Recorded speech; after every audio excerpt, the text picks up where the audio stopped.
Hello and welcome to episode 30 of The Dive Down, a Magic the Gathering podcast for the casual spike, focused on the latest decks, trends, bans, and strategies in Modern. My name is Stanislav here in Chicago, and on the line from a couple miles northwest of me is the Godfather, Dave Harbarger. You know what I saw a lot of in the last week? Hit me. Fireworks. Fireworks, baby. This episode's all about fireworks. Like those new fancy ones that are shaped like cowboy hats? What? Also with us in a triumphant return from his self-imposed exile, it's Zach Culhan. It's glad to be back. It is thanks to my hard work and pursuance of the truth that we are where we are today. For my services at birthdays, graduations, bar mitzvahs, I too can make your banning dreams come true. Shane is out today, but will return next week, or the week after, or maybe never again. Stay tuned to find out. On this week's show, we break down the July 8th banned and restricted announcement and its implications on Modern. Then we dive into our picks to click from Core Set 20, also known as Leyline Masters. Finally, we wind down with a listener question. But first, let's housekeep. We're excited to shout out a few new patrons to join the Dive Down Nation last week. Greetings and thank you to Justin P., Zach N., and Alex L. This means we've reached our playmat goal. Woo woo! Hooray! I think we are reaching our goals faster than I really ever expected that we would. So this is, as always, truly humbling and a surreal moment. And as an update to our patrons, we expect to start shipping our first batch of thank you gifts, I think about when we return from Denver. So in the meantime, check out our Patreon page for pictures of the stuff we're designing for you, our fans. Yeah, I'm real excited to see the designs for the playmat come out. We have some ideas we floated around and passed back and forth, and I think what we're working on is going to be pretty special. All right, with all that out of the way, let's take it to Zach at the news desk. Zach, buddy, did you have fun this morning? Yeah, I mean, it's my first day back at work after vacation, so it was, oh, you mean the ban? No, I meant vacation. Oh, but yeah. Sure, let's talk about ban. That's fine. I mean, this is huge, right? Like the menace we all feared. We talked about an episode dedicated to it that I chose to leave the tri-state area for. This is enormous, right? Yeah, it's so enormous that the hours of watching I put into the Red Bull Untapped event and notes that I wrote, delving into Twitter, has all been pushed aside by the fact that this morning, July 8th, Wizards of the Coast announced 20 minutes before they said they were going to, that Bridge from Below was banned. I mean, think of what you did as archival work, right? You decided to set aside time for a moment in history before we are now blessed with the current period we are in. I certainly think that our last episode is a piece of Magic archive work that we just felt like we should do in order to commit that deck to the void. Yeah, it's going on the next Voyager disc, I hear, so aliens can listen to it as well. Oh, man. So the next gold disc is just going to be like people saying hello in tons of different messages, the Vitruvian person, the Fibonacci sequence, and Dive Down episode 29. Exactly. The GAC is back. I, for one, am pretty glad it was not Faithless Looting. I know a lot of people were talking about banning that, but part of me wonders whether they decided to keep Altar of Dementia around, maybe on some level to save face, because it's such a new card. I mean, I think there's a lot of ins and outs with this. I mean, the scenarios basically that everybody was throwing around, right, were ban Bridge, ban Hogak, ban Alter Dementia, ban Faithless Looting. And then there are all the people who are kind of saying, well, if we ban Faithless Looting, then we have to ban Ancient Stirrings, and then we have to look at Mox Opal, and just like endless rounds of speculation kind of ensued from that. I do think personally that banning Bridge from Below was the cleanest and easiest solution to the whole thing. I mean, Bridge from Below is a card that, like we said last week, it does nothing other than broken stuff, essentially. It has no card text on it. It doesn't cost any mana to use it. And it only appears in this one deck. So in some ways, as far as surgical strikes go, that makes a lot of sense. No, I totally agree with that. I like we're talking about, if you ban certain other cards, it opens the floodgates for, or not even floodgates, discussion even of, well, if this, why not this? And either they respond and people go, that's not enough for me, or, oh, well, if that, why not this? But with this, there's sort of no room for, well, what about this other card? Because there's no card that does exactly what this nonsense is, right? And it's big timing too, right? Like they have a Mythic Championship coming up in 2-ish weeks at the end of the month, basically. I guess 3 weeks in Barcelona. Yeah. That is modern. Then after that, they have 3 modern GPs during the month of August in Minneapolis, Birmingham in the UK, and Las Vegas. And then in Indianapolis and Ghent, they have Team Modern in September. So there are actually 5 GPs in a row, or Magic Fest in a row, that have a focus on modern. So I think trying to clean this up now makes a ton of sense for Wizards and Channel Fireball and everybody who has to run these events. Do we know whether MC Barcelona is another open deck list test? Is that forever? I actually don't know about that. I don't know if they've mentioned it yet or not. I think it might be forever, but Oh, really? For Mythic Championships, I think it might be forever. Okay. So the reason I ask is because London Mulligan is an official rule now, and a lot of the events that we're going to see moving forward, I think are going to feel like more authentic tests of the London Mulligan than MC London was. But maybe that's not so the case at the MC level, because those are open deck lists and it's a unique caliber of players, and there's so many factors that are kind of being manipulated that I'm starting to wonder whether GP and MTGO data is really going to be, and SCG for that matter, is really going to be the gold standard for interpreting the meta moving forward. I think it has to be, just because, like you said, the caliber of player that is there is unique unto itself. And not that good people don't play online, of course they do. But when you have a bunch of people who are hand-selected and you can see open deck lists, I don't think that's a good measurement tool for the implementation of a rule, the way it would be with London Mulligan. So like there could be a world where London Mulligan's too good at the Magic Fest, but isn't too good for LGS, right? Yeah. I mean, I think London Mulligan is here to stay for a very, very long time. So let's not go down that particular path right now. But I understand what you mean. And to be honest, I think that the Pro Tour has always been a separate, special kind of condition for, especially when it comes to Eternal formats. The metagame at the Pro Tours tend to be pretty distorted from what normal metagames are, even at GPs and certainly from FNMs. Whereas with Standard, it tends to be much more kind of close to what people actually do and what they react to. I mean, that's not to mention just because of the caliber of player. There's also the split format thing. But anyway, I think that we should talk a little bit more about the implications of the ban that we are still kind of grappling with today. Yeah, so when they announced the ban, Ian Duke published a pretty lengthy article explaining their decision and thought process. And although we're not going to read the whole article, because I'm sure many of you have, there are a couple snippets that I identified which I think are very telling about what's happening in R&D and how they see the meta. So I'm going to read a couple of those and then we're going to chat about them briefly. So the article starts, from our data gathered through MTGO, the Bridgevine deck has shown to have a high overall win rate, fast wins, and few unfavorable matchups, forcing other decks to adopt especially high numbers of anti-graveyard cards to keep pace. So a lot of this article for me was trying to read between the lines and understand how they're seeing the meta.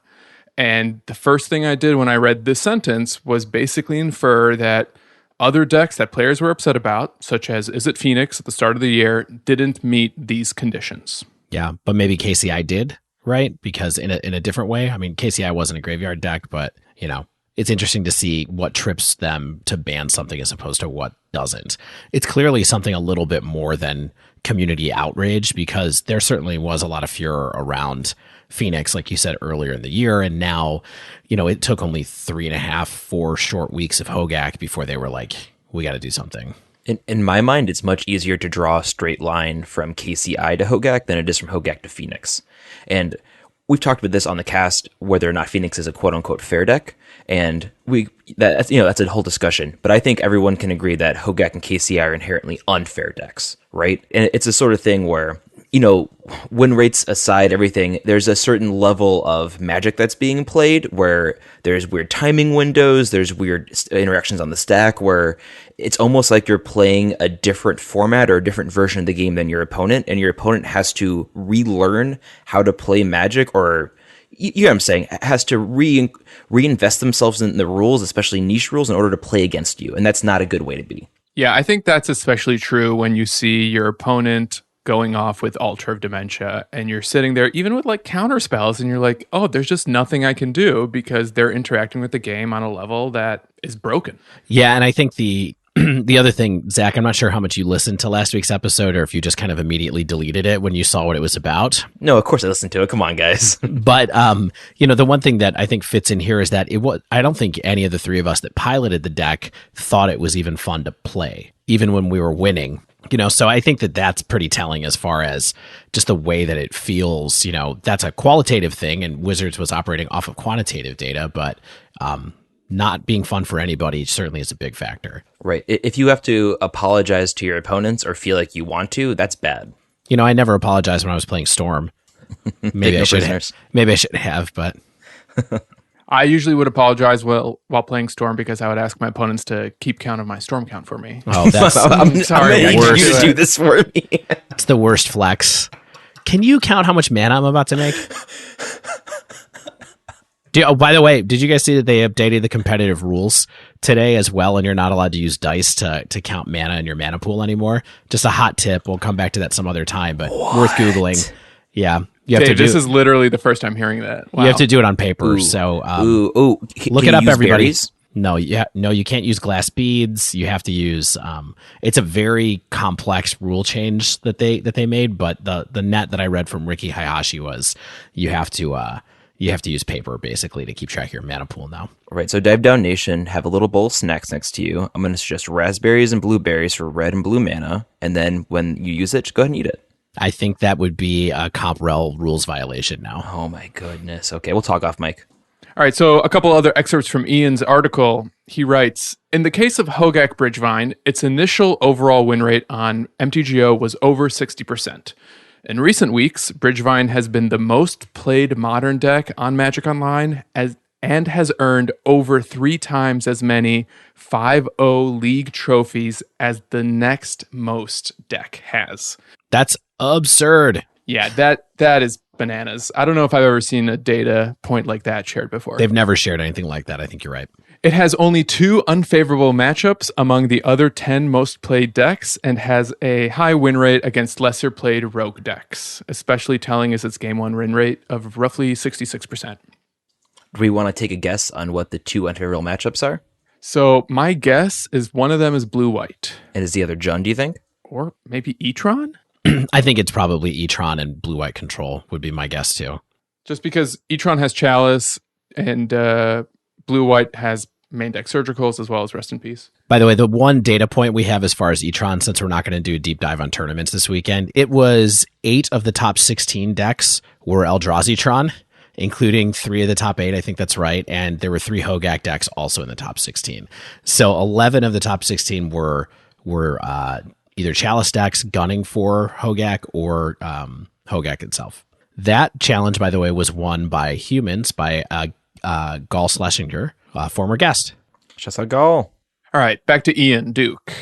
He writes, the interaction between Hogak and Altar of Dementia should become more about stocking the graveyard for value over multiple turns rather than completing a 1-turn win combo.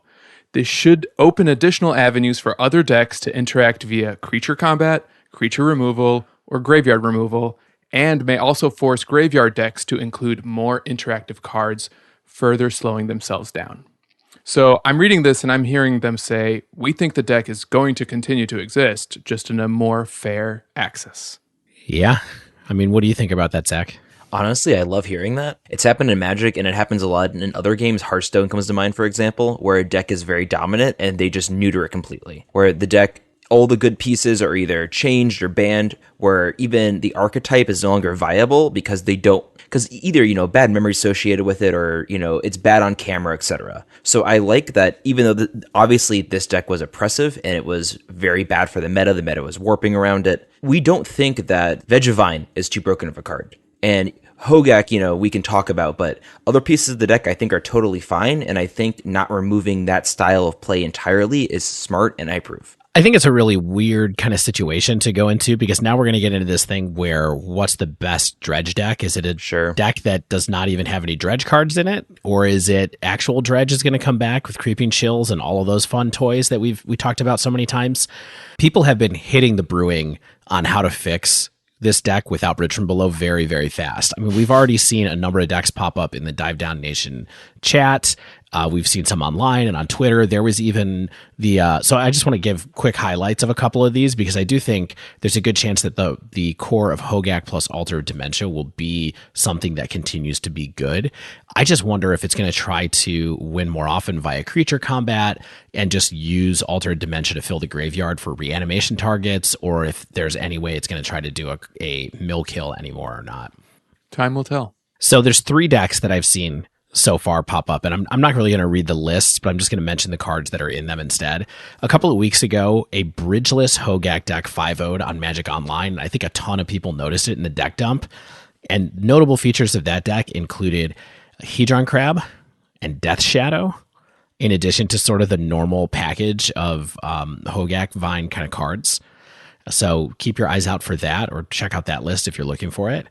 A lot of people, I think right now, I've seen people talking on Twitter about wanting Prized Amalgam, and on Reddit actually, about people wanting Prized Amalgam in the deck now, which is the first thing that made me wonder, okay, if we're going to play Prized Amalgam, is this just going to be the new Dredge? Is it going to be different than Dredge? Is it going to be better?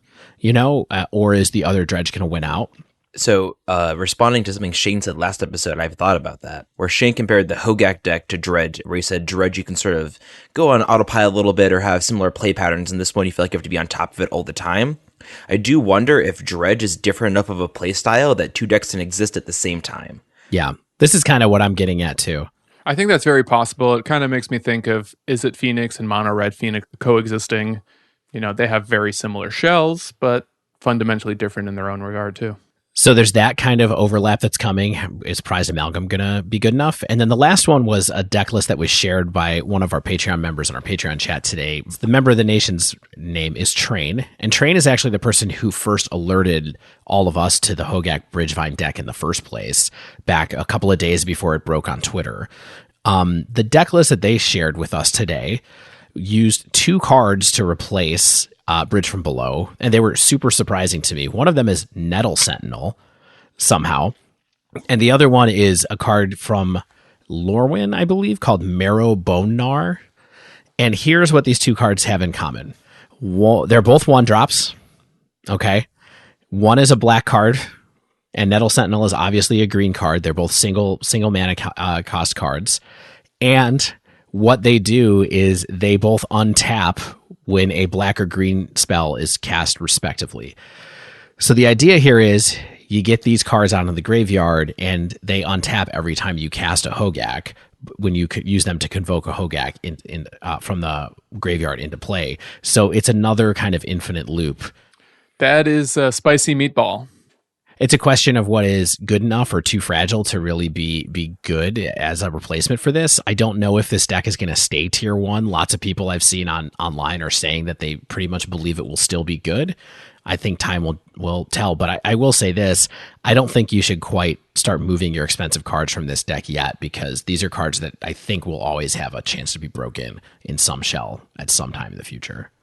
Sure, and this isn't the only infinite combo that exists in Modern, right? That's allowed to be in this format. It's all about the consistency and the speed of it. Yeah, and just if you can interact with it or not. And Bridge from Below was very hard to interact with once it got going. Turns out cards in the graveyard, not easy to interact with. Yeah, sometimes discarding cards can be good. Huh, someone once told me that. Pushes up glasses. So I want to touch on my favorite point from Ian Duke's article, and it'll be the last snippet I read. He writes, "Our goal is not to eliminate graveyard strategies from the modern metagame, but rather to weaken this version of the graveyard combo archetype that has proven too powerful for other decks to reasonably adapt to. In fact, we believe that targeting Bridge from Below specifically will still allow for other strategies in this style to continue to be a part of the metagame, like the bridgeless Dredge decks that did well earlier this year at MC2 in London." So this is a really great example where they name names. They basically say they think Dredge is okay, and reading that paragraph, I can't help but interpret that they think Faithless Looting is totally fine. And maybe I'm biased toward this conclusion. Maybe I am, who knows, but I'm here for it. It seems like Faithless Looting is a pillar of the format. Everyone agrees to that, and as long as decks abuse it, they might deal with other cards that break the synergies and the combos, but Faithless is probably very likely here to stay. Is that a stretch? Zach, what do you think? As someone who does not play Faithless Looting decks, that's something we should be clear about. You do not have a play set or two of these cards sleeved up already at this moment, like maybe Stan and I do. So I have a playset, but they're sitting in a binder of cards that I don't trade. But they have I think I haven't played those cards since 4 years ago. I don't know. I think it's worrying that they would quote decks at the Mythic Championship in London, because I don't think it's a good representation of the meta anywhere for anybody. So that is a little weird to me, but I have come to think that Faithless Looting is less of a problem than it once was, and that I see less of it in all honesty. And like, once again, in decks like Mardu Pyromancer or Octomancer, I don't think it's oppressive or awful there. It was Phoenix where I felt like it was a bigger issue. But with Phoenix being less dominant than it once was, and me personally seeing less of it, I've become less biased towards the banning of the card. If it were to be banned, I wouldn't be upset, but I no longer think it needs to be a scapegoat or a sacrificial lamb for Modern. I think that getting rid of Bridge from Below, I think that's good. We'll see where this shakes out, and I hope that nothing else needs to get banned. I think that there are certain quadrants of Reddit that are on fire tonight because they're angry. There's r/Faithless Looting killers or something like that, where people are just posting endless memes about how, they're done with it. Fortunately, we haven't seen people saying, well, I'm just going to sell out of Modern because Faithless Looting is continuing to be around or anything like that. I think that card eventually will go. I just think that maybe it's a horizon of years now instead of this drumbeat every time the bannings come around of it happening. I just think it's very good. It's a super powerful cantrip, essentially, although it is card disadvantage. It's just, there's so many ways to break the symmetry of it. So it's clearly one of the best cards in the format. I'm extremely glad that it's here too, because I happen to have 3 or 4 or 5 decks that play it. But I agree with you, Stan, that I would read that paragraph as saying that Faithless is safe for the moment. And that moment could be very long, I think, in their minds. Well, relative to the life of the universe, everything is but a blink of an eye. Yeah, that's true. So, hey, I have a question for you guys. What do you think, as people who are about to go to a Magic Fest and play some Modern? We're not going to play the main event because none of us are standard players in Denver. I'm registered for the MCQ. That's in about 2 weeks. I'm trying to figure out what deck I should take. Where do you think the metagame is going to go from here? Is it going to revert back to something before Modern Horizons, or do you think we're in for something else? That's a very good question. My hot take at the moment is I think people are going to cut down on graveyard hate because they think all of a sudden they have all these slots and they have more options. So I wonder if keeping with a graveyard plan, you might be rewarded. Okay.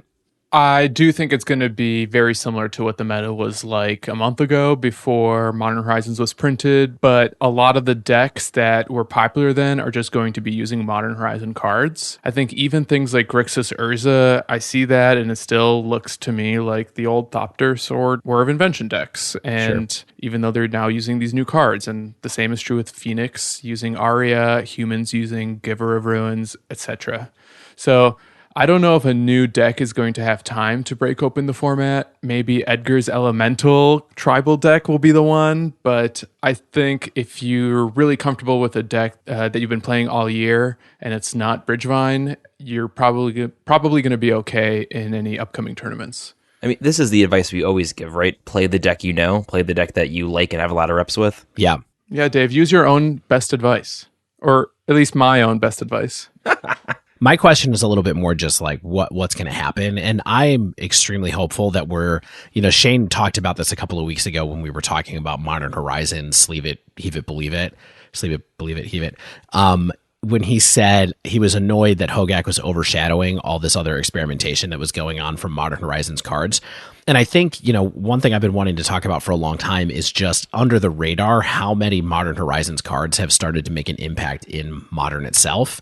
And I'm really hoping that we're going to have this moment where we get to see the full kind of breadth of that set and the impact it's had and see some real experimentation for a little bit, even if the experimentation is less about new archetypes and more about maximizing archetypes that already exist. For example, Jund won one of the Red Bull Untaps over the weekend, which was great fun to see, I think. And it was highlighting a ton of Modern Horizons cards. It had Hex Drinker and Seasoned Pyromancer and Ren and 6. And it was just really fun to see that happen. If you look at it quantitatively, this is a stat I've been wanting to drop the last couple of weeks. There is a project that's kind of popular on Magic Twitter called the ELO Project that is essentially something that tracks really super high-end players' records against each other for who could be the ELO leader in rating, even though there is an official ELO system at this point in time. And so the individual who runs this project, their name is Adam, and we were talking a little bit over Twitter because he posted that he also has a side project that tracks the number of cards from certain sets that have appeared in 5.0 deck dump lists. And after 2 weeks, basically, Modern Horizons had the most cards from its set appear in a 5.0 deck dump. And right now, that number is 86 cards from Modern Horizons have appeared in 5.0 deck dumps over time. That includes things like snow-covered land. So you could kind of take 5 off the top there, but it's still ahead of 10th edition, which is a core set that has 71, and Amonkhet, which has 66 cards that have appeared in 5.0 deck dumps. So it's already way ahead in the amount of impact that it's had by this particular metric. And I just think it'll be interesting to kind of remove that shadow of the really broken deck and see what happens next. I am super surprised that Amonkhet has had 66 cards appear in Modern 5.0 lists, but I think what's worth mentioning is that those cards don't necessarily linger. You know, sometimes someone will go 5.0 with a deck that they get really lucky with, and it had a card in their 75 that maybe they sided out every game. Yeah, but sure. Even so, hearing that about Amonkhet specifically is kind of a welcome surprise. Yeah, that's kind of wild to me. I do run 4 Amonkhet cards in Mono Red Prison, though, so hey. Yeah, it's super interesting, and I think, it's just one metric to think about this in, but it was definitely a surprise when I saw that stat going around, and so I just wanted to call it out and thank Adam from the ELO Project for sharing that data with us. All right, that wraps up our breakdown for this week. We're going to take a quick break, and when we return, we are going to dive into our picks to click for Core Set 20. Which Leyline are you buying? Stay with us.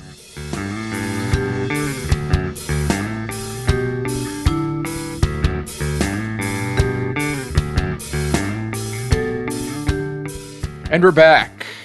So a new set has come out. I, for one, have played the pre-release. I've opened some packs. I did not get anything valuable, so I'm coming at this from a very humbled perspective. Got to stop opening packs, man. I keep picking up random packs of Modern Horizons at Target and just getting punished. So I am done. Well, this is the Lord Richard Garfield punishing you, Dave, for not supporting your local game store. I know. I bought plenty of packs from game stores too. Don't worry. Brick and mortar. So we each picked a couple cards, and we're going to go around the horn and explain our picks and why we think they may be viable for Modern. At the very least, if you're looking at this from our sleeve, believe, heave grading system, we're all at least believe on these cards. I think that's pretty much where we kind of draw the line. We certainly wouldn't want to talk about cards that we think are heavable.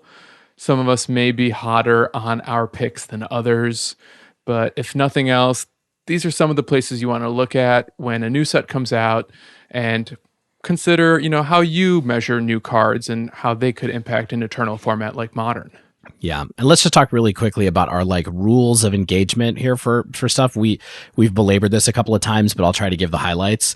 The number one thing for Modern is cheap mana cost, right? That's the first thing. The second thing is fits into or improves an already existing archetype cleanly. And the last one is super powerful, unique effect. Those are the things that we generally use for consideration for our spoilers for a standard legal set. Isn't there the additional one of redundant effect or similar to an existing effect? Yeah, sorry. That's a huge one too. You're right. Yeah, and 3 mana walkers or less. I mean, it's why Legion Warboss is so good. It wouldn't be good by itself, but because Goblin Robmaster already exists, Legion Warboss is playable. There you go. All right, I will start with my first pick, Thunkerin Awakener. 1 in a red, haste. Whenever Thunkerin Awakener attacks, choose target elemental creature card in your graveyard with toughness less than Thunkerin Awakener's toughness. Return that card to the battlefield tapped and attacking. Sacrifice it at the beginning of the next end step. and Thunkerin Awakener is a 1/3. So I gotta say, I've kind of become a character of myself. I've become the self-appointed Skelemental guy. Skelemental! It's my favorite Iron Maiden song. Yeah, same here. Also, Skelemental rules as a card, not just an Iron Maiden song, and it's really the primary reason why I think Thunkerin Awakener could have potential.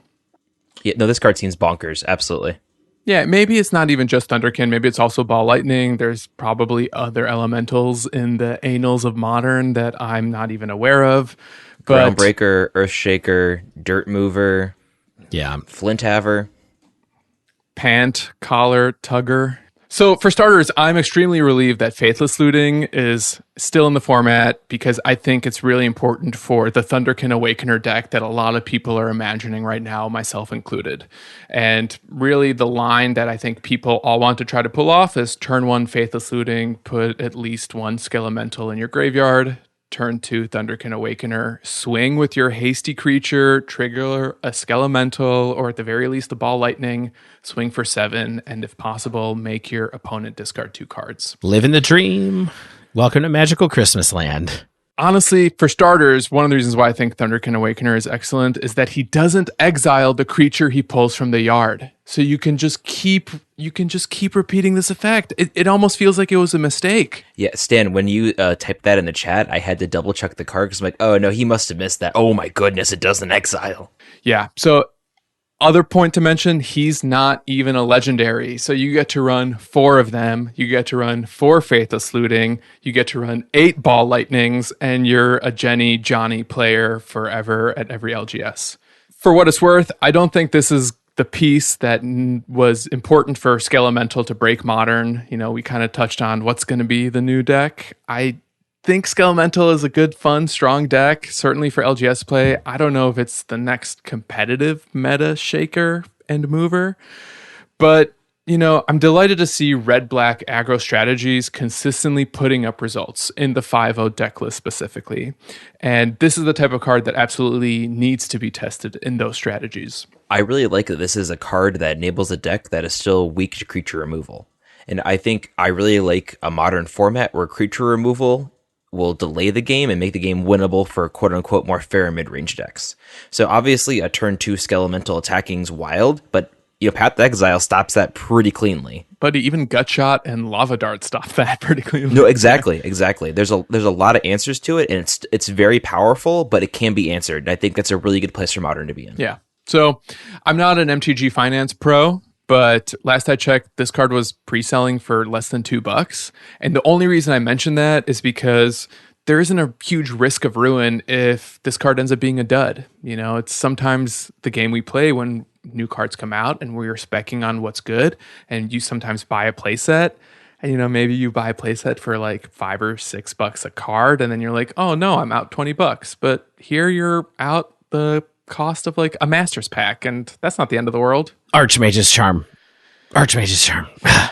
One day, buddy, one day. So I'm not sure if the deck is going to run 4 of these, but I'm really going to be surprised if the red-black aggro deck remains and doesn't settle on at least 1 Thunkerin Awakener. I think this is a really good card to look into. And even if it doesn't end up in the Skelemental deck, like I said, there's just so many elementals in Modern, and having a repeatable recursion effect that doesn't even exile the creatures seems like a really powerful card.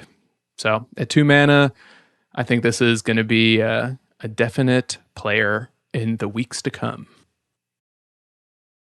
Boil, Ricochet Trap, Vexing Shusher, Gullible Response, Molten Rain.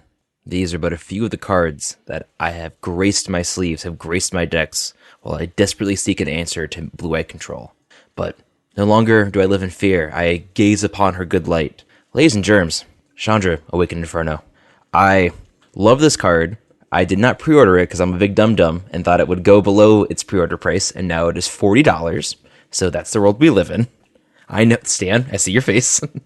So I'll just go ahead and run down what this 6-drop walker, Dave talked about how cards should be maybe a lower mana cost. No, 6 mana. So Planeswalker with 3 activated abilities and 1 static ability, or just ability. I don't know how you phrase that. And the ability I'm talking about, the text that reads, this spell can't be countered.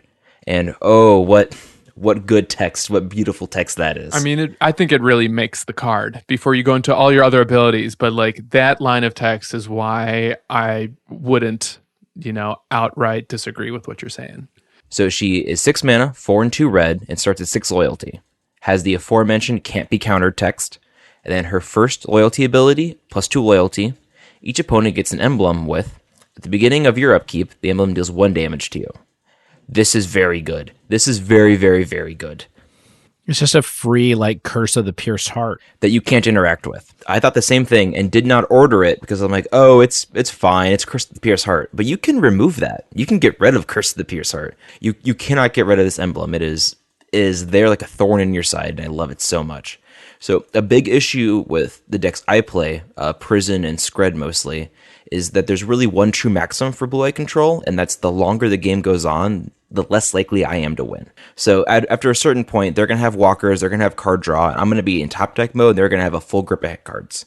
Chandra totally changes that. Because if we're in top deck mode, they're taking 1 damage a turn at least from her plus, and she's resolving. The whole thing is, you're playing her, and she's sticking to the board. Granted, maybe she gets removed after an activation or two, but that's fine, because the whole thing is, you just need that consistent damage on them. Yeah, the more I look at this, the more I go, boy. The more I look at it, the more I wish I had bought them at $12, but hey, who's counting? Only Zach. So the other loyalty ability is a -3. And it's Chandra, Awakener Inferno, deals 3 damage to each non-elemental creature. Also very good. Anger of the Gods has been a staple. Obviously that Exile's a little different, but Anger of the Gods, Sultering Suns have been a staple in mid-range decks for a long time. And this not hitting elementals is silly, and maybe I'll one day lose a game against Stan when he skelementals me and I can't kill it, but you can do this and she lives, and she can do it again next turn if you have to. So coming down with 6 loyalty is huge, and it's very good. Then finally, her last ability, -X, Chandra, Awaken Inferno, deals X damage to target creature or planeswalker. If a permanent dealt damage this way would die this turn, exile it instead. So I think that's really good, and this card just seems so positioned to not like blue-eye control in Modern, even in Standard, because your opponent can play a Teferi, plus them, then on your turn, you can play her, minus her to 1, and it kills and exiles Teferi. That is so wild. Right? So wild. And not just Teferi. I mean, they're playing Narset now. They're obviously playing Jace. Oh, yeah.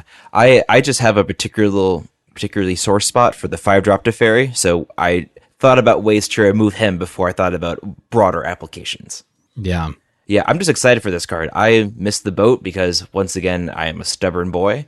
So we'll wait. Maybe I'll make some trades, but I do see a single one of these gracing my sideboard, absolutely. To reiterate on that, I don't think this is main deckable unless your meta is absolutely chock full of control. Like, I would have to expect half my games to be control to run this main deck. But out of the sideboard, especially when you're in top deck mode, like I mentioned, I played Boyle, and I used to love ripping Boyle from the top in top deck mode. Like, oh, game's going to get goofy.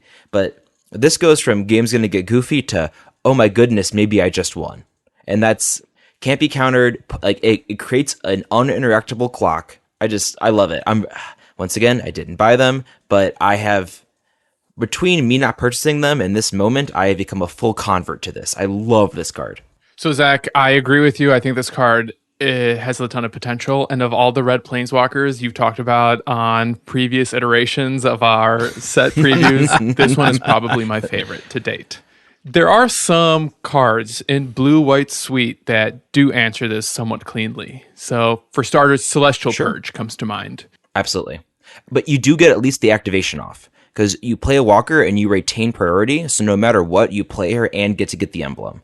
So you're right, sometimes you do spend 6 mana to get off a Curse of the Pierced Heart, so to speak, but it's uncounterable, uninteractable. But she isn't guaranteed to survive after you play her, no. Also Detention Sphere answers this, but, Detention Sphere is the catch-all answer Blue-White runs. You only have so many of them. I often find that I'm like, I wish I had more detention spheres. And then when I run more, I'm like, I wish I had less detention spheres. It's kind of a love-hate relationship with that card. No, totally. And Stan, I think what you're saying is a good thing, ultimately, because I wouldn't want this card to be like, oh, by the way, Blue-Eye Control, there's nothing you can do about this. Like, it does create this clock and it isn't counterable, but I mean, 1 damage a turn is 1 damage a turn, right? And you have a clear amount of time for you to win still. So I like that it's a really good answer to them, but it's not like I played this like just concede that's the right move. Yeah, I gotta say, there's been so many games against blue-white where I take them to 5 life, and then it's just over for me, because that's how long it takes sometimes for them to recover and turn the game around. And having an emblem that they can't interact with that kills them over those 5 turns would have been exactly what I wanted. But I don't know if Mono Red Phoenix can run a 6-drop blocker. Not when you're sacrificing lands to flashback things now in that deck. 3 mountains in play. Yeah. Sacrificing in the graveyard. Chandra in getting hand. rid of Sunbaked Canyon to draw cards. Like, I don't think so, Stan. Well, I approve. If I pull one from a booster pack, Zach, I'll trade it to you for a card that you wouldn't want to trade otherwise. I have a whole binder of things that I don't want to part with, but it's sort of, I made a bad choice. Look at this binder now. I'll keep that in mind when I buy M20 packs from Target when my family isn't looking. So I'll do the next card. I did my kind of normal thing where I looked at it from an angle of just what are the cheap cards that are in this set that seem interesting. And so I sorted the whole set by 1 CMC and took a spin through it and found a couple of hits. And so the first card that I saw that I liked that was 1 CMC is Elvish Reclaimer. It's a green card, so that's a little out of character for me. It costs a single green mana. It is a 1/2, and the text on the card says, Elvish Reclaimer has +2/+2 as long as there are 3 or more lands in your graveyard. Pay 2 colorless, tap it, sacrifice a land, search your library for a land card, put it onto the battlefield tapped, and then shuffle your library. So this is an awful lot of text on a 1-drop, I think. It reminds me a little bit of that Sylvan card from Oath of the Gatewatch that became Sylvan Advocate. That was a 2-drop with Vigilance that became like a 5/6 or something when you had 6 lands in play. So it's got this interesting mechanic of elves care about how many lands you have in different zones. I think that the thing that's really interesting about this is that it's sort of a dual purpose card in the sense that, you got a lot of fetch lands, you got a lot of sacrifice lands, and people are discarding cards all the time in Modern. And so you have the potential of having this 1-drop that can be a 3/4, which is a really good rate. You know what I mean? Especially if you're on a plan to do that aggressively in some way. But the flip side of that is that it essentially casts a card called Crop Rotation when you as its activated card, ability. Yeah. And I don't know how many people are familiar with Crop Rotation, but it is a kind of broken card from Legacy essentially, that lets you sacrifice a land and then go search your library for a land card and put it on the battlefield. Now the thing that's really key about this is that this lets you put any land card onto the battlefield. It's not just basics. And so while it is tapped, you can go and get all kinds of different stuff. So this can be an enabler for lots of different things. I think a lot of people look at this card and see it as a piece that goes in some kind of value-driven deck, like maybe a Jund or something like that, where they want to be able to just activate it, get lands in the graveyard, make it bigger, maybe search up a utility land or a creature land every once in a while and kind of go on their merry way. Yeah, speaking of Jund, I think this plays really well with Liliana of the Veil, because when you tick her up, you're usually putting extra lands into your yard. Yep. I mean, that's a great point too. So there's that kind of nexus of options around Elvish Reclaimer. I think on top of that, there's a chance that there's another broken combo out there, that this could be a piece within a combo deck of some kind where it, searches up a piece that you need. One thing that I thought about was that maybe it's kind of a redundant piece in a Primeval Titan deck where, hey, if I can't get Prime Time out fast enough or cheat it out, I can still pick up some lands and bring them into play, and then maybe that helps me get to where I'm trying to go. It could be something that lets you get utility lands like a Ghost Quarter or a Blast Zone out in a deck like just Elves, if you wanted to play this as a piece in there and have a little bit extra interaction utility that could help you as well. Definitely. I really like this card, and I think why is so much the activated ability. And I think that what we've seen in Modern, Sylvan Advocate comes to mind, is that just having a low-costed creature with aggressive stats isn't really enough. Because you have to beat Goyf, you have to beat all these other cards that already exist. You do need that extra oomph. And obviously a 1-mana 1/2 that can become a 1-mana 3/4 is good, but this ability to sacrifice a land to get any other land is huge. No requirement on either of them is very powerful. And I think if this were just, the other ability, a 1-mana 1/2 that became a 3/4, it wouldn't be worth talking about. Yep. And it wouldn't be worth talking about in standard either. Exactly. You know what I mean? Because there's not really a lot of ways to get lands into your graveyard in standard as well. But I think in modern, you're going to have these kind of starts where sometimes it's just a turn 2, 3, 4, and you're swinging in for 3 because something has happened in a certain order where maybe you've played a fetch land and played a Faithless Looting and then played another fetch land or something like that. Sure. Not that I'm saying for sure this is going to go in a deck with Faithless Looting, but there's just lots of ways to make that happen. And then that's just gravy on top of the tutoring effect, I think. Do you guys think that ability might make 1 or 2 of the temples playable in modern because you get to get that scry value from a card that was going to enter tapped no matter what? Or is that a little too best case scenario? I think there are just better, more impactful lands you can grab.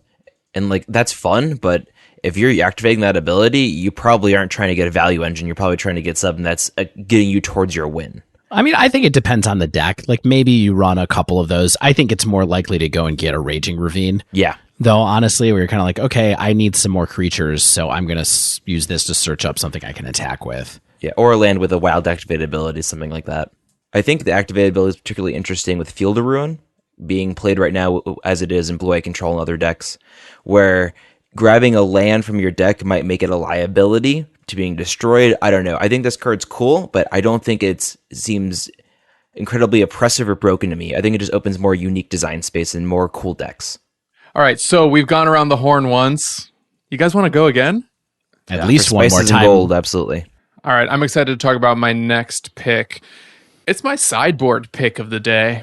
So last time we did this, I identified Price of Betrayal as a card that could be a strong sideboard piece for black decks to use against Planeswalkers. And so far, my prediction from 3 months ago or so didn't exactly pan out. But I think my next card is very similar, and it is Fry. Fry is an instant. It is 1 colorless and 1 red. It says, this spell can't be countered. I'm sensing a theme here from you guys. Love that text. And then it says, Fry deals 5 damage to target creature or planeswalker that's white or blue. For the record, I'm not gunning for blue-white control because it's personal. It's just business. But really, that's the deck that this card is looking at. And I really like this as well in red-based decks to side in against Thing in the Ice. Not to mention all the blue-white threats, even some of blue-white's sideboard threats. Heck, you can even use this against spirits. Yeah. So one thing I want to point out really quickly is that this is kind of a functional reprint of a card that's already in Modern. The card is called Combust. What Combust did was it did 5 damage that can't be prevented to a target blue or white creature. It also couldn't be countered by spells or abilities. Same mana cost. It's an instant. Basically, the only thing they added was the ability to target a planeswalker.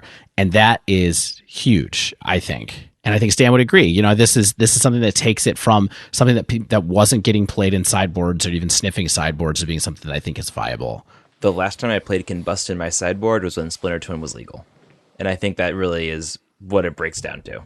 Well, and eventually it got to the point where you would play that other card instead, the one that was 1 mana. Rending Volley. Rending Volley, yeah. Yeah, and I think that's why Combust didn't see play, was because Rending Volley has been around since Khan's block. But I actually think this has the potential to make Rending Volley obsolete, even though it is 1 mana more. So for starters, it hits planeswalkers, and in this day and age, I think that is wildly important, especially in Modern, especially when blue-white control is at the top of the meta. And as a fellow red mage, you understand how tough it is for red to interact with planeswalkers. That's why Mimetic Sinkhole was such a big get last set, so it's nice to see more damage being able to be directed at planeswalkers from red cards. Right, and if you're playing this against blue-white control, and they're casting their planeswalkers on turns 3, 4, 5, at that point, you probably have maybe 1 or 2 extra mana that you can spend on Fry and another spell. Likewise, I think it's perfectly good on turn 2 if a Phoenix player taps out for Thing in the Ice. You know, sometimes that could be a pretty significant tempo swing against the Izzet Phoenix opponent. And the other card that this kind of vaguely reminds me of is Abrade, which is one of my favorite sideboard cards whenever I play red decks. And that's another instance where it's 2 mana, but I never really ever felt like the 2 mana was a huge tax in the matchups that I was bringing a Braid in for. And I have a feeling that Fry can operate under the same principle, where sure, there's a cheaper version that's, slightly less versatile, but that 1 mana at instant speed and only ever being a 2 mana spell makes the versatility worth it, even if it might prevent you from, casting 2 or 3 spells in a single turn. I think a Braid's the perfect example for that, because I remember there was a big discussion and a big debate when it was revealed and being tested in Modern of, the 3 damage only being able to hit creatures. That's a big trade-off. Is it worth it? And I mean, to me, I run a main deck and you're running at sideboard. It's clearly proven to be worth it. So I think that trade for versatility is something that people tend to undervalue at first. Yeah, I think it's interesting. If you look at the rest of this uncommon cycle of color hosers, I don't think any of them are really gonna come close to Modern level of playability. There is the additional note on a lot of these that they can get rid of planeswalkers, which is something to just keep in mind. But I think that there are better versions of each of these cards specifically already. I think the added text or the added ability to interact with planeswalkers is really important, and we often talk about how Wizards will print really powerful cards, then wait to print the safety valves for them. And we just had a huge influx of Planeswalkers, and right away we're getting Planeswalker safety valves. So I think that's important to note and a good thing overall. And of those Planeswalkers that we just got, the most played ones are blue and white. Hey, what do you know? Yeah, I'm looking at you, Ashiok, whoever you are. So that's my pick.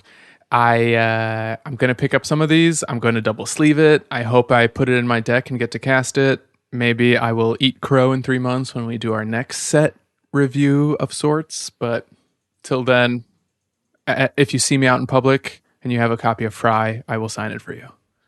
Wait, you don't want it? You just want to sign it? Shadow signature. I keep black markers and silver markers with me at all times. Oh, hey, look at you. What a pro. Zach, do you have a second pick that you'd like to go back to the well for? So Chandra, Acolyte of Flame, is 1 and 2 red, starts at 4 loyalty, and has 3 activated abilities. The first one, 0 loyalty. Put a loyalty counter on each red planeswalker you control. So it's kind of +1 loyalty in that way. And this ability is really neat to me. And why it's so neat is because it cheats on planeswalker loyalty, which is something that is normally very hard to cheat on. Yeah, there's some of Johnny's that do it, and a couple of other planeswalkers, but I'm not sure red. if there's one that are definitely not red, and I'm not sure if it's a 0 ability on anybody or not. So this is once again maybe quote unquote magical Christmas land or magical holiday land, however you want to phrase it. But there's a world in Scred where you can land a Koth on turn 3, plus him, play Chandra on turn 4, 0 her, then ult Koth. So you have an ulted Koth on turn 4, and that's very, very good. Yeah, that's kind of like another one of those things that really just hoses blue-white control decks. Exactly, because that's an emblem they can't interact with, and like, go ahead and Field of Ruin my mountains. Oh no, you can't. So bitter. I have not lost a lot or anything to that deck. So I think that ability is very unique in red, and once again, the ability to cheat on loyalty is huge. This is a little bit of a side note, but there was a period of time where they were designing walkers ultimates with the card doubling season in mind, as to not make it so when they came down, they could ultimate and be broken. They've changed that since then. It's a little restrictive, as you could imagine, but Planeswalker loyalty is such a unique design space, and it's really cool to have cards that can ultimate quickly, get there quicker. Her second activated ability, another 0/1. Create 2 1/1 red elemental creature tokens. They gain haste. Sacrifice them at the beginning of your next upkeep. This one I'm a little less enthused by just because they don't stick around to defend, but it's a 0 ability, not a minus. So that's pretty cool too. I think in a deck that uses her, you're more likely to be using the first ability as opposed to the second, but it's just worth noting that this card is clearly pushed in the sense that that's not a minus when typically it would be. Yeah. And then finally, her third ability, -2. You may cast target instant or sorcery card with converted mana cost 3 or less from your graveyard. If that card would be put into your graveyard this turn, exile it instead. So a little bit of Snapcaster flashbacks here. Yeah, it's kind of like the flip side of Jace Vryn's Prodigy in some ways there, where it's kind of like a small, cheap walker that lets you flashback something. It's pretty cool. Right, and you can activate her twice before she goes away. And thinking of the deck I'd want to play this in, which is Scred at the moment, I mean, getting back in Anger at the Gods with her, that's pretty good. Yeah. Stan, that's it. That's it. Stan's like, I have no interest in your Chandra. I believe Zach's enthusiasm. That's what you said about Sarkhan, too. And that's why I make a podcast with you, because your enthusiasm is easy to believe. How easy is my enthusiasm to believe? You're not enthusiastic at all, Dave. Zach, here's my thing. I think she's okay in a suite of planeswalkers in like Skred, where you have several others around. But in a deck like maybe even Mono Red Prison or other red decks where you might just have her by herself, I don't know if she really does enough work. No, not at all. I totally agree with that. I think she's very much a build-around card, or slats into a deck that is built around, or has an archetype that would benefit from her, so to speak. But I think that this is definitely one of those cards that you're not going to just put this in your mono red standard deck and go to town. Do you think this might be the 3-drop that your Skred Dragons deck wanted when you thought it was a 3-drop dragon, but in fact it was just another planeswalker that lets you recast spells and, I don't know, make elementals for a little extra reach? I think it's interesting. I think the only issue with that is that build doesn't really run too many Koths because you're more in on the dragons. So her sweet synergy with that is decreased. But maybe then you get to run the new 5-drop Sarkhan from War, and that fits in. I think it opens a lot of doors more than anything. And I think that I can often have tunnel vision about the decks I play and go, this goes in Skred. And all of a sudden, a few days from now, some sort of Chandra mono red tribal goes 5-0 or whatever. I just think that, trying to zoom out a little bit, this card definitely requires you to devote resources to it and cards and, you know, sort of a whole plan. But I think the ability to put loyalty counters on walkers without activating them is enormous. I'm more interested in it for the double flashback spell kind of aspect in some ways. Oh, you would be. I mean, yeah, that just seems like pretty good value, 3 mana to be able to flash back a couple of lightning bolts or lava spikes or something like that. I don't know. It seems kind of attractive in that way. And plus, maybe you get lucky, and if it's a board with not a lot of pressure, you can flash back one thing and then tick it up a couple of times over a couple of turns. I don't know. It's definitely got some powerful abilities. I think that last one shouldn't be kind of overlooked either. No, not at all. And I think she would honestly be unplayable with that ability. I'm kind of downplaying it right now, but her first ability requires so much build around and setup that there are going to be times where you go, I don't get to use that ability this game. I need to play her and minus her to spot removal or save a creature or whatever it might be. Yep. I almost wonder if she could be a tool in like a red planeswalker burn deck, both being able to recast burn spells from your yard, but also having like an oops all Chandra's suite going and doing that 3-drop from Origins, which taps to ping players and then flips to deal burn damage to players. I mean, that is a 3-mana spell that requires some work to turn into a planeswalker, but I don't know. There's a Oops All Gideon's deck that like people like to brew with sometimes. Now we have as many Chandras as there are Jaces, it seems like. So who knows?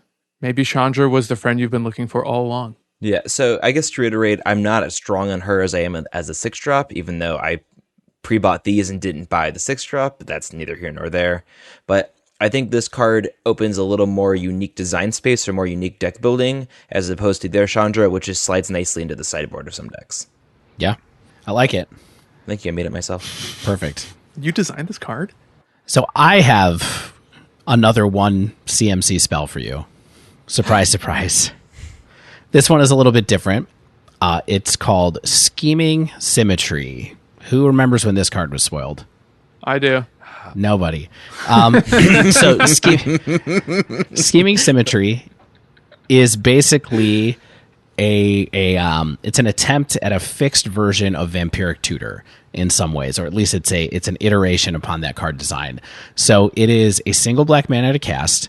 It's a sorcery, so it's different than Vampiric in that way, because Vampiric was an instant. And the card text says, choose 2 target players. Each of them searches their library for a card, then shuffles their library and puts that card on top of it. And the flavor text reads, 1 for you, 1 for me. What could be more fair? Yes, exactly. And that's the thing about this card, is that it is another one of these cards that is low casting cost, has what looks like a symmetrical effect. It says Symmetry in the title for crying out loud. But I think that if you can find a way to break the symmetry, this could be a really powerful card in a certain type of deck, right? So I think that this is a pretty narrow card, but given that it's a tutor and gives you access to a specific card in a deck that needs a specific card at a specific time, this can be really powerful. Now, there's a bunch of caveats on top of that because, you can't use it at the end of your opponent's end step like you could with Vampiric Tutor, because that's a legacy staple or really extremely good card. You have to find a way to be able to draw the card if you want to use it the same turn that you tutor up, or else your opponent gets to draw their card first. So you have to figure out a way to make it work for you. It's also card advantage, right? You pay a card to not get a card back. You pay a card to just get card selection. I played against a Grixis Death Shadow deck recently that was running this card, and they played this card, and then they thought scoured me. And that's the type of thing that I think helps a little bit with it. I think that's definitely one move that you'll see people like this do. I think on the flip side, you might see someone play this card and then opt to draw the card and then play it or something like that. It's possible if it's something they really, really want. I've heard Field of Ruin mentioned as well as a way to shuffle. So, Dave, I want to double check something because I'm not sure if you misspoke, but you said this card is not disadvantaged. No, I said it is. This is card disadvantage. Okay. This is, definitely card disadvantage because you pay a card, you use a card, and you don't get to a card's worth of value in return. You get to know what card you get next off your deck in return. And that does put you down a card in your hand. So you have to make sure you're using it for something good. So in my mind, I think there are combo decks that would want this card to be in play, to use this card to be able to get what they're looking for back as one of their combo pieces. There are decks, for example, where you really want a certain card to go into your graveyard. And maybe you thought scour yourself after you pull this, or mill yourself with something like a Hedron Crab once you know that your Hogak is on top of your library, let's say, for example, potentially, something like that. I'm just spitballing here. I think there's other interesting synergies with this too, like when it comes to a deck like Mill, right? Mill could totally be okay with somebody putting a card on top of their library because what they really want to do is archive trap you as many times as they can. And so this is something where the search is not optional. And so you would have to, you would become vulnerable to archive trap if your opponent played this card on you. And they would also potentially get to draw another archive trap. So if they can do something like play this, archive trap you, opt to draw the other one, archive trap you again, all of a sudden you get some kind of crazy stuff going on. You know what I mean? Where you lose half of your deck in a single play. Visions from Beyond is typically the draw card of choice. Yeah. Oh, yeah. Visions of Beyond is definitely that. That makes a ton of sense too. I think this card can even appear in some fair decks. Like, I think Esper Control. Like Mill? Wait, Mill's not a fair deck to you? Well, Archive Trap hurts. I don't know. If you've ever turn one, fetch a land, and then get Archive Trapped, you feel like something's not right. But how about 3 times? I had it happen to me one time where I fetched and someone Archive Trapped me 3 times on turn 1. Triple trap. Yeah. My point to Esper Control, though, is that deck will sometimes have the tools to draw the spell as soon or in the same turn as you cast Scheming Symmetry, but also, like, you can just pull a counterspell. So one of the ways you break the symmetry is by protecting yourself from whatever you essentially set up your opponent to do. Like, Esper Control can play Cryptic Command. So you get to offset the card disadvantage from Scheming Symmetry, undo whatever your opponent does, and draw, a card. So. Interesting. I mean, I think the scenario you're talking about there makes some sense. I would be really wary of strapping this card on in a fair shell. It's just, it's a big hill to overcome, and I think you need to get a little bit more value out of either making someone search or knowing for sure that you're going to keep them from getting the card in a way that's advantageous to your plan. So I could be wrong, but it feels a little sketchy to me in those kind of contexts. I have a parting thought on this. Is Mill maybe a sort of a combo deck then? Because you're trying to consistently get one sort of card, and it's not a fair mid-range deck. You're trying to get Archive Trap or maybe Mission Briefing if you use all your Archive Traps, something to that effect. But it just feels to me that that'd be a good fit in there, but it's not a mid-range deck. No, it's definitely a combo deck. Yeah, my feeling has been in the last year or so, basically ever since that fake Snapcaster Mage got printed and Field of Ruin got printed. Mission Briefing? Yeah, thanks. Yes. that as Mill has gotten like a little better and a little bit less of a meme, it's become more of a combo deck. And that's kind of gone hand in hand with what's making that strategy like a little bit more viable. I would love to do a Mill dive down soon. I'm alone in that, I see, but that's okay. Bonus app. Solo Zach app. Yeah, I mean, next stretch goal is bonus apps. So let's talk about it. It's just me alone playing Mill, chain smoking. Yeah. While the 3 co-hosts of yours are like standing behind you, just shaking their heads. Shaking that misplay. That's not right. Why don't you just play better cards? You mission briefing and then you glimpse the unknown or whatever. Glimpse the unthinkable. Yeah. God. Sorry. I am uniquely prepared for this. But Zach, I think I might even enjoy doing a dive down like that with you. Just this is a total tangent, but I feel like Mill is one of those strategies that keeps getting incrementally better. Yeah, absolutely. And I think that because it is such like a kitchen table favorite, people sort of relegated to that when really it's been getting better and better and bit by bit, like you said. It's definitely a tier 2 deck. I mean, I think it's well above kitchen table in that better way. Than Scred. You know, I mean, it's definitely like right below the decks that you could see all over the place. Like it's definitely a deck that someone could pilot to a high finish, and that wouldn't surprise me too much. Yeah, I think our patron Craig, not so meek Mill, is going to be happy to hear us spending this much time talking about his pet deck. Craig, get at us and tell us what you think about scheming Symmetry. Maybe there's no space for it. I don't know. He's already typing the response. Yeah. Do you guys want to do? We got through these pretty fast. Do you guys want to do lightning round? Sure. 3rd cards, unprecedented. Just a little bit of thoughts and a kind of quick package. Yeah. So my quick lightning round pick, Leyline of Abundance. That's right, folks. Don't sleep. 2 green, Leyline enchantment. If it's in your opening hand, you get to put it on the battlefield for free. Or, begin the game with it on the battlefield, but same thing. Turn 0 actions. Right. Yeah. And then it reads, whenever you tap a creature for mana, add an additional green, as well as 6 green to put a 1/1 counter on each creature you control. I think this could potentially set up some really broken ramp strategies. I think Elves players are probably going to start testing with this as soon as possible, because having this out before you do your turn 1, Elvish Visionary or Llanowar Elves, and just like start setting up massive big mana plays as early as turns 2, I think could give this card some potential. My main concern with it is whether or not it like dilutes that strategy quite a bit, because Elves decks are pretty fine-tuned these days. So as Shane would ask, what are you cutting out to make room for this? Having some turn 0 tool that could potentially give you, options for ramp as well as build up your board, to be fairly wide and large seems possible. I like it. It just feels like it's one of those cards that somebody smarter than us will break, right? Oh, yeah. Zach, do you have a lightning round pick? Does it involve fire or lightning? It involves the same woman I've been talking about all night, Chandra. So I'm talking about Chandra's Regulator, which is 1 and a red for a legendary artifact. Whenever you activate a loyalty ability of a Chandra Planeswalker, you may pay 1, and that 1 is generic mana. If you do, copy that ability. You may choose new targets for that copy. And then 1, tap, discard a mountain, or red card, draw a card.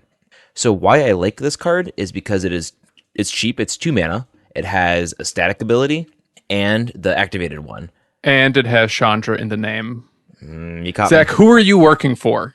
Big Chandra. Big Chandra, yeah. Yeah, 6 mana, Big Chandra. I mean, that was my first pick. It's on the nose, man. So why I like this is I think this is what opens up that other red mid-range deck alongside Scred. Where in Scred you're running Mind Stone as your 2-drop because you're trying to ramp into your 4 mana, 5 mana cards. This allows you not to ramp, but to do other things and to filter your cards. And if you're getting multiple Chandra activations off, especially, I mean, that's the dream, but to get off an ultimate twice, could you imagine? I just think that this card opens up further lateral design space, or sorry, not design space, but deck building space, really, in the mono red mid-range genre, which I am a fan of. So I don't know if this card honestly cuts the chops of being modern playable, but I think it pushes up against the edge, and if there's going to be a Chandra tribal deck, I'd be surprised to not see it, at least a couple of these in the 75. Yeah, I mean, I think this is a sweet card. Obviously, it being cheap is huge, the huge indicator that it might be possibly playable in modern. You know, I would expect cards like this to cost. There would have been an era where cards like this cost like $4. Oh yeah, right. And so for some reason it's $2, and it's kind of like a little bit of alarm bells are going off there in that sense. So I think it's a cool card. It's nice that it has multiple different kinds of utility, so I can get into it. Yeah, there have been a time when the ability where you can pay 1 would have been 1 red mana or 2 red mana. Right. So we've come far away. Stan, is this one even more suspicious to you as far as Chandra goes? All right, so here are my questions for this. Do red decks have the disposable mana to use that first ability? If we can use scrying sheets, we can use that. Right, but scrying sheets only exists in one deck. Like only Scred is using scrying sheets. What now? Moving on. It's a legendary artifact. I wish you could play several of these. I think this is maybe a build around in standard. If it makes way in modern, I will be super impressed. But Eat that crow. Eat that crow. I'll eat a storm crow. But I guess I can see, if nothing else, why you save this for last. Because if we ran out of time, that's a mean thing to say to me. Sorry, Zach. I love you. I respect you. I believe your enthusiasm. Print.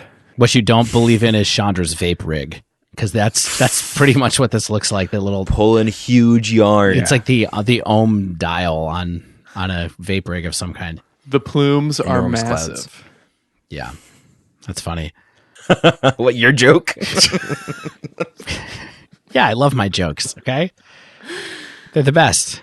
All right, so I have one last card for lightning round, and that card is a card that people have been talking about a lot in both limited and standard right now, and I think maybe has a shot to do something in modern, and that is a little 3-mana 1/1 by the name of Risen Reef.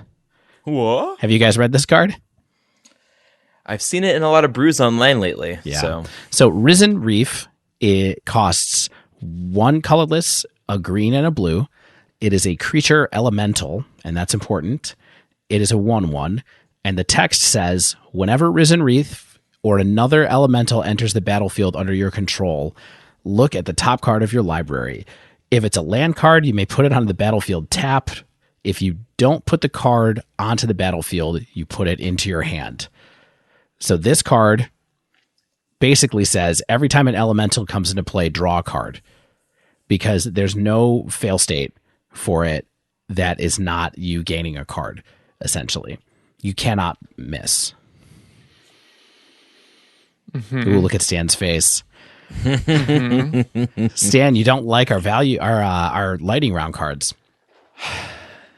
So tell me a little bit more about why you like this. Is it just the fact that it's card advantage? Because if all you care about is card advantage, I think you can get other sources of card advantage. Well, I mean, I think that there's just a ton of elementals in modern. And so if there is some kind of elemental tribal deck that makes sense, I mean, Edgar of Amulet Titan fame posted up a 4-color elemental deck today that featured 4 Risen Reefs. I'm not sure if that's the way it's going to go or not, but there's an incredible amount of cards in here in modern that are elementals. And that goes all the way from something like, I want to check this rules interaction really quick, but things like Muldrifter and Shriek Maw, I believe, are both elementals as well. And so you can evoke one of those cards and trigger Risen Reef. So you get to evoke a Muldrifter and draw a card, or yes, exactly, or evoke a Shriek Maw and draw a card off of it. So I think that there's just a lot of payoffs here. There's ramp cards that kind of help ramp up elementals and things like that. And I don't know if that's the shell necessarily that's going to do it, but it kind of feels like the value might be there to turn this into something where you could just draw a ton of cards off of it if people for some reason can't interact with it. And the worst case scenario is that it ramps you to be able to cast even more cards. Yeah, I think this card is bonkers to me just because there is a time where the text would have read, if it's a land card, reveal it and put it into your hand. Right. And full stop. That would have been the end of the text. So no matter what, you're drawing a card, excuse me, and sometimes that card goes into play. Right. Excuse me? Yeah. Excuse me? But this is 3 mana for a 1/1. And I think that if you're spending turn 3 for a 1/1 that draws you a card, you might just be dead the next turn. Can I interest you in the card Aether Vial, where you don't need to spend turn 3 at all? Oh, you mean the uncommon from Darksteel? Well, this is an uncommon well. from M20, so maybe there's some kind of synergy there. I wouldn't lead it. Oh, good Lord. So we're recording this on Monday night, and as an expert Magic player, I'm able to draw conclusions from very small sample size. And earlier this evening, Edgar streamed a league where he was playing his elemental deck, and last I heard he was 0-4 with it. So I don't think I'm buying Risen Reef just yet, but it's an uncommon, Dave, so you're not going to lose a ton of money if you open it. Yeah.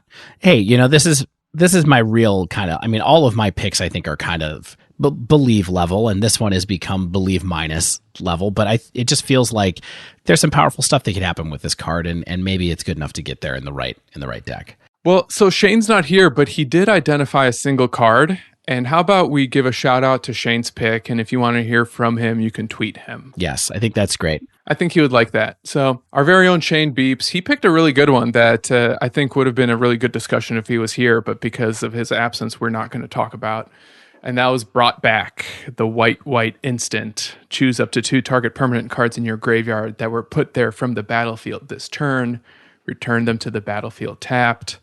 I know I was blown out by this at pre-release. An opponent played this against me. I thought that I had turned the clock back in my favor, and then he just got all of his creatures back. So I think it's a believe at least. But if you want to hear how Shane feels about it, you can tweet him at Shane B. I think we can outline a couple of the scenarios really quickly here, just for what people are thinking about doing with this. One is you can bring back a couple of fetch lands, right? That come back into play right away, and then you can use them to ramp to basically 5 mana by turn 3, which is kind of like a pretty wild, like double rampant growth essentially that you can do in Modern. Another thing is you can try to have a creature with an enter the battlefield effect, like a Renegade Rallier or something like that, leave play and come back. And then even, Shane pointed out in his notes that Knight of the Reliquary is a card that you can use to get some lands in the graveyard and then bring those back. And so you kind of get to buff them and then bring back like Ghost Quarter and just keep strip mining your opponent in certain scenarios. So, not to mention the Horizon lands where you cash them in for a card and then you just bring them back with this thing. Yeah. So it takes a lot of mana to do some of these plays, but I think that there's definitely some possibilities, especially for me when you look at that idea of what could a white centered deck do with 5 mana on turn 3 could be pretty good. Yeah, absolutely. Look, if you've got mana for Risen Reef, surely you can find a couple white mana for Brought Back. You have mana for Risen Reef, but no mana to pay me back? Man, I'm burning a lot of bridges tonight with my co-hosts. We're going to take a quick break while I apologize profusely. And when we return, we're going to cover a listener question. Stay with us.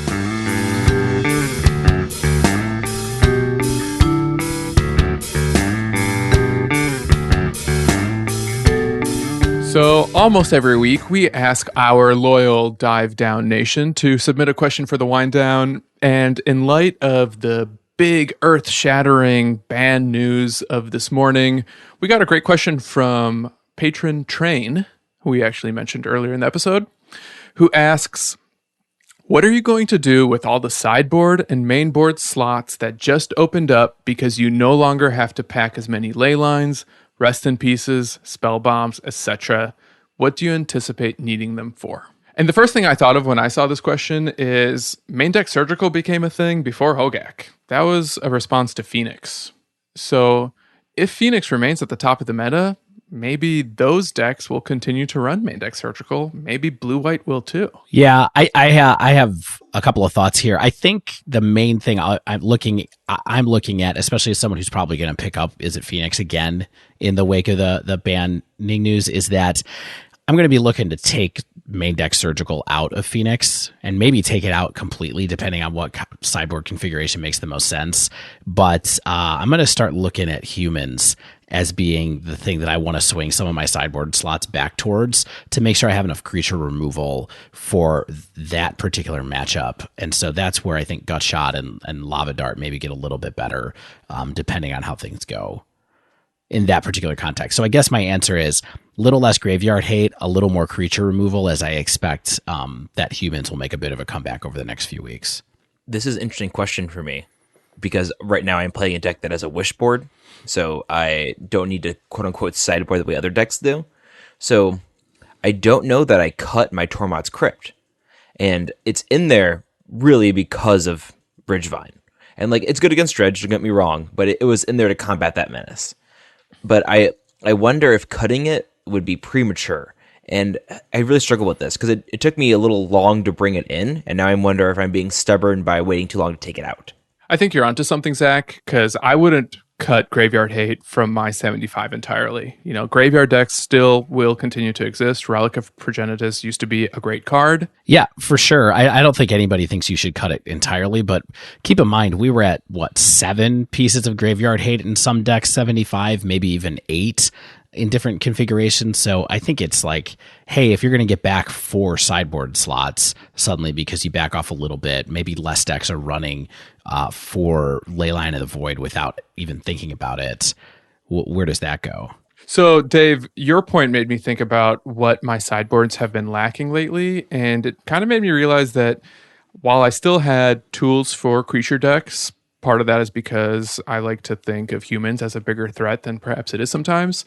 The cards I've been cutting were colorless hate, especially stuff that would target Tron. And I kind of think with Urza out there kind of just like quietly running amok, doing its thing, and no one's quite sure what that thing is. And Tron... He's doing his thing. No one knows what it is, but it's his thing. Yeah. I mean, his head is severed, but his heart is strong. You know, I think... Hashtag MTG humor, good lord. You know, I think Tron is kind of poised to make a bit of a comeback, so I might want to be a little bit more prepared for that than I have been in the last month or so. Can I ask one question? Why is Urza in one deck and his lands in his home in another deck? That seems like kind of a flavor fail. I'm just saying. I mean, the estate always outlives the individual, right? Karn got the lands. Yeah. Yeah. I mean, Karn's immortal and therefore would get it in the will. I mean, Urza's will. No, Yawgmoth's will. Never mind. So, I wish there wasn't Urza's will now. Blue mana cast artifacts from your graveyard this turn. Perfect. But yeah, that's a weird one to me. Anyway. So I have a follow-up question off of Train's question for you guys. With Leyline of the Void being reprinted, I think I've been looking forward to finally picking up a set because they're relatively cheap now. And do you think it's cool for any decks that either run black or, you know, maybe run Manamorphose and can produce a couple black mana as having your entire sideboard Graveyard Hate suite just being a playset of Leylines? And is there any reason to ever play less than a playset because you want a sideboard for them since they're really important in the matchups when you play them? I mean, you only have 15 slots, right? So I think sometimes going down to 3 might be worth it if you're worried about other matchups or hinging it. I've lived in a world where I shaved down to 3 to run more Eidolons in the Great Revel, and I can't wait for Dave to tell me why I'm wrong about that, but it's a choice I made. No, I think it's a fair choice. I mean, I played a Phoenix deck back at the beginning of Phoenix, like mono red, hollow one Phoenix that was running 2 ley lines as like an initial way to combat the emergence of graveyard decks towards the end of last year, but that deck also ran Manamorphose. Mm-hmm. Now, that was a list that I picked up, and so I didn't spend a lot of time thinking about whether that was the right decision or not, but I think the bigger question with Leyline of the Void just becomes, do you really need something that gets them on turn 1 guaranteed and is a brick off the top later? Mm-hmm. Is it so bad that you have to do that, or can you run something that's a little bit easier to use, more flexible, and kind of just goes from there, you know? I mean, there are games where a relic is better for you, right? Yeah, where you get to draw a card or something like that. It really just depends on what you're up and facing. I think going forward, given that Dredge will probably make a little bit of a return, and there's a decent chance that Hogak will still exist, and Izzet Phoenix is still out there. I think most decks that run Leyline of the Void might still do it. I think it might just be that we back away from so many decks running Leyline and also Surgical or running 4 Leylines and then also having a 1 or 2 of Nihil Spellbond in the main deck like Jund was doing over the weekend. We might back off of that a little bit. Makes sense. Yeah, I mean, I think it's still a good investment, especially now. And the white Leyline for that matter. Yeah, if you don't have the white one or the black one, I think it's time to buy them. I'm certainly going to grab them soon. Hey, one question I had is I have not played against the Urza deck yet. Is it susceptible to graveyard hate? Have you guys played against it yet? Or I haven't had a chance to watch it. No, I have not, and I thank the good Lord every day I don't play against it. Maybe that's the next menace. Check in next week to see what happens. Yeah, to see how upset I am. Absolutely. Yeah, Grixis Urza is one of those decks that I know it exists because I keep seeing it on Goldfish. I keep seeing it on 5.0 lists. It pretty much just looks like Whir of Invention to me, but this Goblin Engineer tech makes me wonder if it has an access that I'm just not respecting adequately enough. It's definitely a deck that I'm going to pay a little bit more attention to in the weeks to come because I have so much attention freed up now since I don't have to worry about my graveyard all day, or my opponent's graveyard for that matter. You never respect my goblins. When I like a goblin, that goblin sticks. I have you over and I put them out and you never acknowledge them. They're on the table stand. Just say they look nice. They look nice. I got the collector set. Just for you, and you say nothing. All right. Thank you, Train, for that question. If you'd like to submit a question to our podcast, pick our brain on something in Modern, you can tweet us at The Dive Down, all one word, or email thedivedown@gmail.com. If you see us on Reddit, feel free to send us a message there as well. If you haven't yet, make sure you subscribe to our podcast so you get the latest episode as soon as it comes out every Friday. And if you use Apple Podcasts, please leave us a rating and review. If you'd like to support the show, check out our Patreon over at patreon.com/thedivedown. As always, special thanks to the bands Nowhere and Spaceblood for letting us use their music. And to end this week's show, we're going to do something a little different, and we want to leave you with a parting question from one of our other patrons, and that's Jason, who asks, would you rather fight 100 Fairy Seer-sized Tarmogoyfs or 1 Tarmogoyf-sized Fairy Seer?